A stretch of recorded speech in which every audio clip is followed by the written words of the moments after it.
bienvenue à la série numéro 11 de physique, les lois de Newton.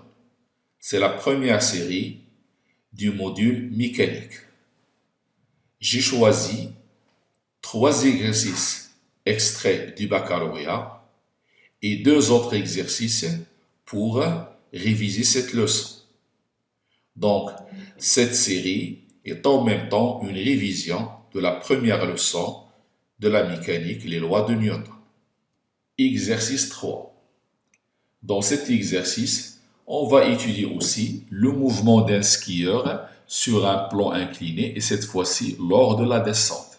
Un skieur glisse sur une piste plane inclinée d'un angle alpha 45 degrés par rapport au plan horizontal selon la ligne de plus grande pente.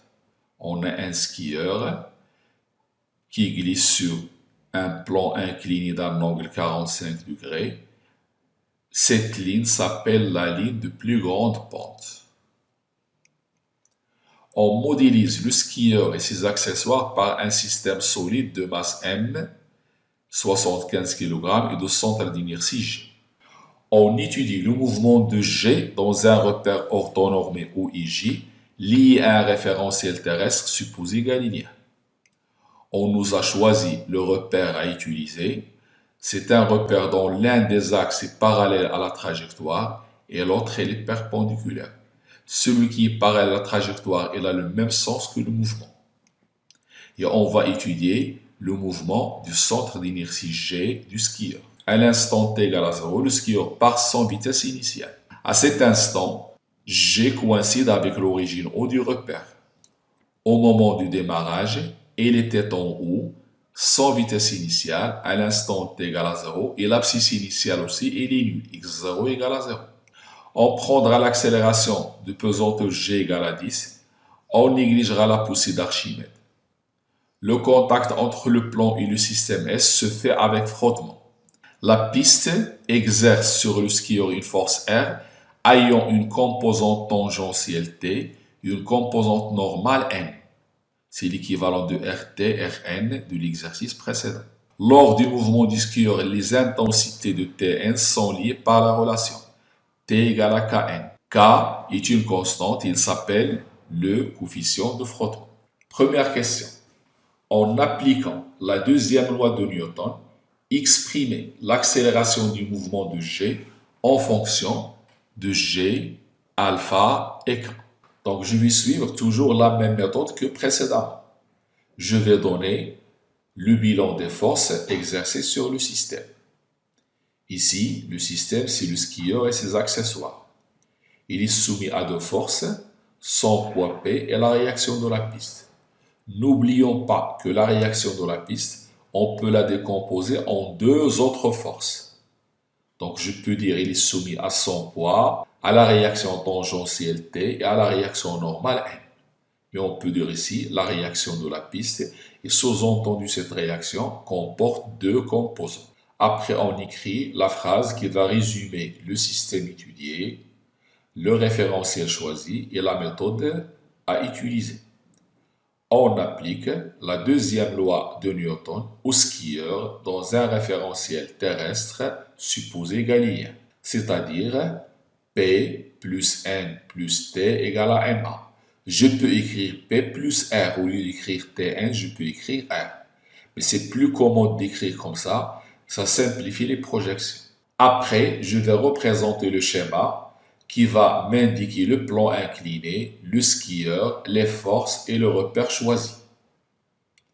Donc j'ai le plan incliné d'un angle alpha.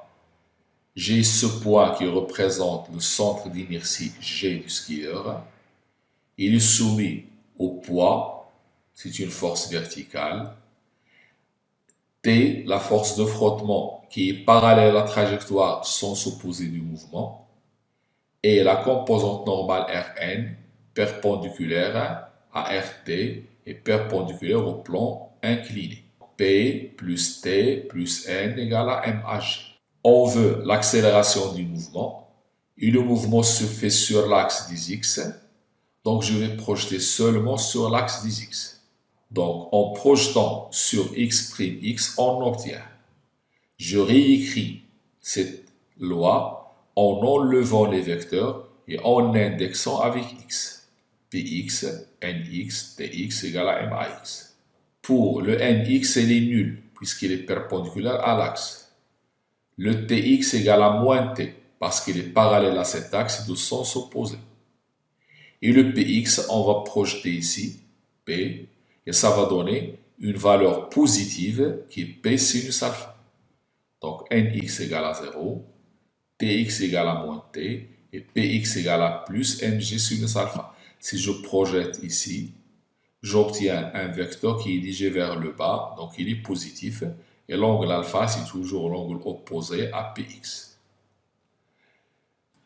Je réécris cette relation en remplaçant chaque projection par son expression, et on trouve moins t plus mg sinus alpha égale à ma.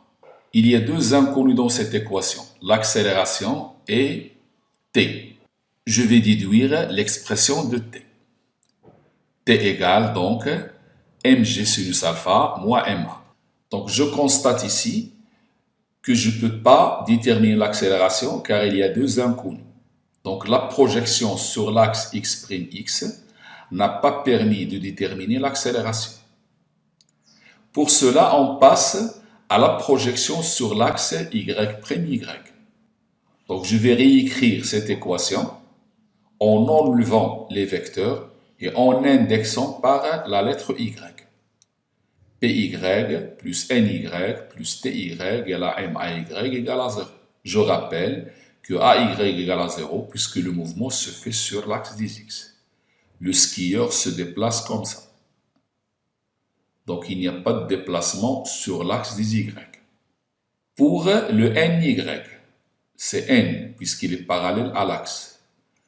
Ty, il est nul puisqu'il est perpendiculaire à cet axe. Le py, je projette ici, ça me donne une projection qui est négative. C'est moins p cos alpha, puisque ça va donner ce côté qui est le côté adjacent de cet angle. Donc ny égale à n, ty 0, py c'est moins mg cos alpha. Donc remplaçant ces projections dans cette équation, on trouve n moins mg cos alpha égale à 0. J'en déduis que n égale à mg cos alpha. C'est la deuxième relation. D'après l'énoncé de l'exercice, on a k égale à t sur n, c'est-à-dire que t égale à k fois n. Donc je vais prendre l'expression de t, c'est l'équation 1, et l'expression de n, c'est l'équation 2, et je fais leur division. Donc en divisant a par 2, membre à membre, on obtient k, c'est t sur n, t, c'est mg sinus alpha moins ma, et n, c'est mg cos alpha. Donc, je peux dire que k fois mg cos alpha égale à mg sinus alpha moins ma.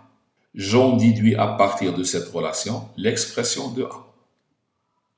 Donc, a n'est autre que, je vais passer ce terme à ce côté et celui-là de l'autre côté, et je simplifie par n, et je factorise par g. Ça donne g sinus alpha moins k cos alpha. C'est l'expression de l'accélération en fonction de g, alpha et k. Donc, dans cet exemple, on était amené à faire deux projections. Une sur l'axe sur lequel se fait le mouvement et l'autre sur l'axe perpendiculaire. Ceci est nécessaire si la première projection ne permet pas de déterminer la grandeur demandée. La deuxième question, la courbe de la figure 2 représente la variation de la vitesse v du centre d'inertie en fonction du temps. Déterminer graphiquement l'accélération du mouvement. C'est la même question que l'exercice précédent. Chaque fois que la vitesse varie d'une façon linéaire, alors le mouvement est rectiligne uniformément varié. Donc cette vitesse s'écrit v égale à t plus v0. Donc a, c'est le coefficient directeur de la droite de la figure 2. Donc a, c'est delta v sur delta t, v2 moins v1 sur t2 moins t1. J'ai pris v2 comme 1,4 et v1 c'est 0. c'est 1,4 moins 0 sur 2 moins 0, ça donne 0,7 mètres par seconde. Je reprends la réponse de la question 1.1. C'était K égale mg sinus alpha moins ma sur mg fois cos alpha. Faisons l'application numérique. Donc, lors de cet exercice, on a appliqué encore la deuxième loi de Newton sur un plan incliné avec frottement et on a fait la projection sur deux axes pour atteindre la valeur voulue. Si la projection sur un seul axe suffit, on ne passe pas à la projection sur le deuxième axe.